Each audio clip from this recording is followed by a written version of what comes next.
లేనప్పుడు కూడా వాళ్ళ సంఖ్య ఏం తక్కువ లేదు. వాళ్ళు 17% ఉన్నారు, జనరల్ సీట్లలో గెలుచుకుంటూ వస్తున్నారు. అంటే that is high time now వాళ్ళకి రిజర్వేషన్ ప్రొవైడ్ చేయాలి మనం, and because they are 50% of the population.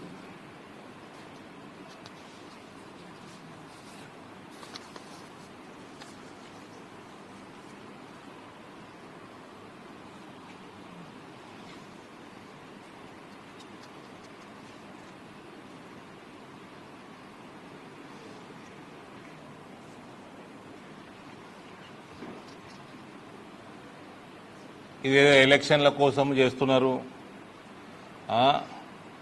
ఇది ఎప్పుడు డిలే అయితందుకే తీసుకొస్తారు రాజకీయ పార్టీలు అన్న ఇది కూడా ఒక అవాస్తవము సమాజంలో స్ప్రెడ్ చేస్తున్నారు కొందరు. 2023లో law linked implementation to census and delimitation. This was a structural safeguard especially for southern states. 2026 రేపు మేము చేయబోయే అమెండ్మెంట్ ఏదైతే ఉందో ఈ డిలే ఏమన్నా ఉన్నా కూడా దాన్ని కూడా తొలగిస్తున్నాం ఇప్పుడు. దీనివల్ల వేరే వాటి వల్ల డిలే ఉంటాయి. ఇప్పుడు implementation subject to draft, but most likely 2029లో మనము దీని ఇంప్లిమెంటేషన్ మొదలు పెట్టుకుంటాము. 2034 కంటే 2029కే వచ్చే ఆస్కారం పెరుగుతున్నది. ఇది భారతీయ జనతా పార్టీ కమిట్మెంట్ మహిళల పట్ల.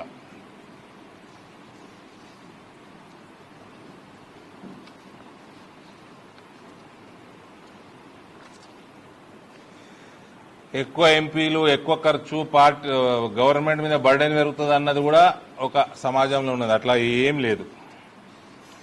కొత్త పార్లమెంట్ కెపాసిటీ అయితే ఎక్కువ ఉంది.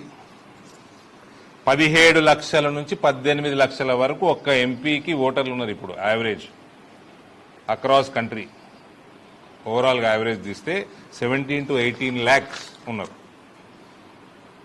దీని తర్వాత పెంచడం తర్వాత కూడా 11 లక్షల మంది ఉంటారు సుమారు. అదే యునైటెడ్ కింగ్డమ్, ఇంగ్లాండ్కి కంపేర్ చేస్తే ఒక్క ఎంపీకి 1,00,000 మందే ఉంటారు ఆడ. ఒక్క ఎంపీకి 1,00,000 మందే. సో ఇటువంటివన్నీ కూడా మీ ముందర పెడుతూ 30 సంవత్సరాలు నుంచి ఏదైతే బిల్లు, ఈ హిస్టారికల్ బిల్లు డిలే అవుతా పోతా ఉందో వివిధ రాజకీయ పార్టీల వల్ల అవన్నిటి కూడా ముగింపు పలుకుతూ ఉమెన్ రిజర్వేషన్ అన్నది ఫైనల్ గా ఇంప్లిమెంట్ చేస్తున్నది నరేంద్ర మోడీ గారి ప్రభుత్వం. ఇప్పుడన్నా కొంచెం సహకరిస్తే అపోజిషన్ పార్టీస్ వాళ్ళకే మంచిది, లేకపోతే మహిళల మెమరీ చాలా ఎక్కువ ఉంటుంది మొగల కన్నా. వాళ్ళు మర్చిపోరు తొందరగా. ఆల్రెడీ నరేంద్ర మోడీ గారు ఇదేదో రాజకీయం కోసం చేస్తున్నారు, దేనికోసమో చేస్తున్నారు. ఆల్రెడీ ఆయన పాపం ఉజ్వల యోజన, స్వచ్ఛ భారత్లో మహిళ యొక్క సెల్ఫ్ రెస్పెక్ట్ కాపాడడానికి ప్రతి ఇంటికి టాయిలెట్, జల్ జీవన్ మిషన్, ఇంటింటికి మంచినీళ్లు తీసుకురావడం, మారుమూల ప్రాంతం, మారుమూల గ్రామం ఏది ఉన్నా కూడా ఆడ నుంచి అర్బన్ ఏరియాస్ వరకు ప్రతి ఇంటికి నీటి సౌకర్యం తీసుకొచ్చింది నరేంద్ర మోడీ దేశంలో. టాయిలెట్ తీసుకొచ్చింది ఆయన, గ్యాస్ తీసుకొచ్చింది ఆయన, ఇవన్నీ మహిళల కోసం ఆల్రెడీ చేస్తున్నాడు ఆయన. సో ఇదేదో ఫస్ట్ అండ్ లాస్ట్ టైం కాదు నరేంద్ర మోడీ మహిళల గురించి ఆలోచన చేయడం. The Modi government has also addressed social barriers, increasing maternity leave. Maternity leave పెంచింది కూడా నరేంద్ర మోడీ ప్రభుత్వమే. ట్రిపుల్ తలాక్ బ్యాన్ చేసింది కూడా నరేంద్ర మోడీ ప్రభుత్వమే. బేటీ బచావో బేటీ పడావో ప్రమోట్ చేసింది కూడా నరేంద్ర మోడీ ప్రభుత్వమే. మ్యారేజ్ యాక్ట్ లో రిఫార్మ్స్ తీసుకొచ్చింది కూడా నరేంద్ర మోడీ ప్రభుత్వమే. So it was a multi dimensional approach of mister Narendra Modi since 2014 towards women empowerment. So ఇదేదో రాజకీయాల కోసం కాదు, ఎలక్షన్లకు. ఇప్పుడు ఏమి ఎలక్షన్లు కూడా లేవు. కాంగ్రెస్ పార్టీ మళ్ళీ ఓడిపోతుంది కూడా ఏమీ ఎలక్షన్ లేవు, వాళ్ళు సంతోషపడాలి.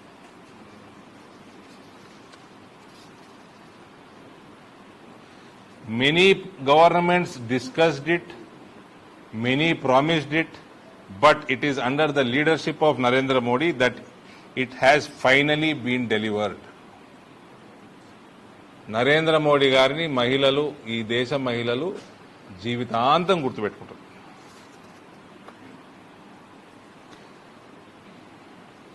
Another true movement that reflects the spirit of Modi hai to mumkin hai. చెప్పండి బ్రదర్, ఇది ఒకటే మాట్లాడదాం ఇక టాపిక్. మళ్ళీ మీరు మారుస్తే మళ్ళీ మీరే ప్రామిస్ చేయాలి నాకు. లైక్ మోదీకి గ్యారంటీ, మీరు ఇది పబ్లిసైజ్ చేసినాకనే మీరు వేరే అడిగితే అవిటికి ఆన్సర్ ఇస్తా. ఇది ప్రామిస్ చేస్తేనే నేను అది వేరే ఆన్సర్ ఇస్తా. డీలిమిటేషన్ కూడా నా లెక్క ప్రకారం ఉండబోతా ఉంది. పెరుగుతున్నాయి కదా సీట్లు పెరుగుతున్నాయి కదా, అంటే డీలిమిటేషన్ కూడా ఉంటుంది అన్నట్టు. అంటే 2009లో కాంగ్రెస్ అనుకూలం కోసం చేసుకున్నారు వాళ్ళు. డీలిమిటేషన్ అనేది అది ప్రక్రియనండి, ప్రతి 15 ఏళ్ల కోసం చేసుకోవాల్సిందే.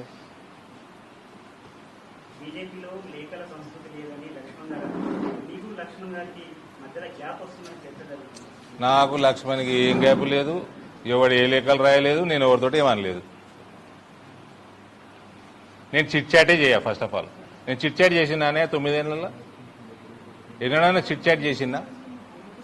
అయినా ఏం రాసిందే, నేనట పార్టీ వ్యతిరేక కలాపాలు. నేను పార్టీ వ్యతిరేక కలాపాలు ఉంటే ఈ స్టేజ్కి ఇంత నిండు ఉంటుందా నిజామాబాద్లో?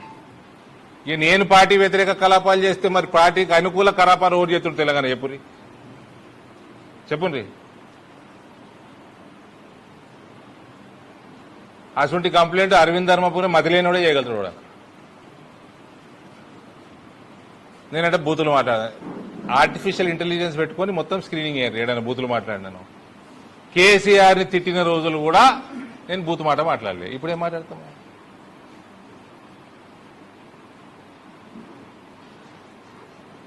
ఎవరు ఏ లేఖ రాయలేదు, నేను ఏ చిట్ చాట్ చేయలేదు. నా చిట్ చాట్లు కూడా గిట్లనే ఉంటాయి, మైకుల ముందరనే ఉంటాయి. చూస్తలేరా మీరు? అందరికంటే దగ్గరగా ఇందూరు మీడియా చిన్న మీడియా కాదు కదా. ఈ రాష్ట్రంలో అన్నిటికంటే పెద్ద జిల్లా ఇది. సైజులో పెద్దదే, పొలిటికల్ కూడా పెద్దదే.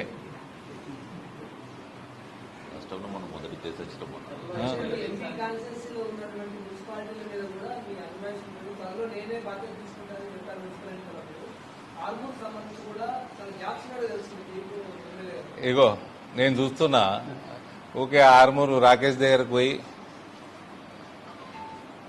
రాకేష్ నా తోబుట్టుతో సమానం. ఆయన ఏజ్లో పెద్దగా ఉన్నా నాకన్నా పాలిటిక్స్లోకి తీసుకొచ్చింది నేను. ఎమ్మెల్యే అయిండు. ఎమ్మెల్యే అయినప్పుడు